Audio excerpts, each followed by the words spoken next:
Ma huwal isim?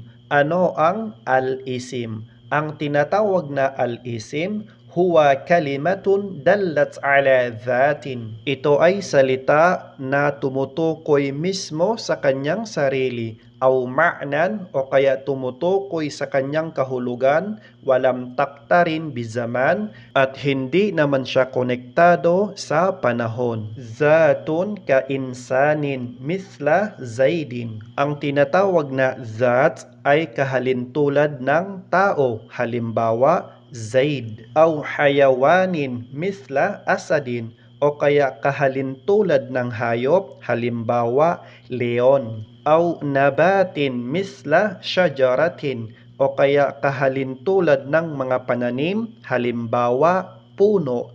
Aw jamadin misla arika o kaya kahalintulad ng mga bagay, halimbawa sopa. Ma'nan misla al-ilm al-jahal. At ang tinatawag naman na ma'nan o kahulugan, halimbawa ang kaalaman, ang kamangmangan.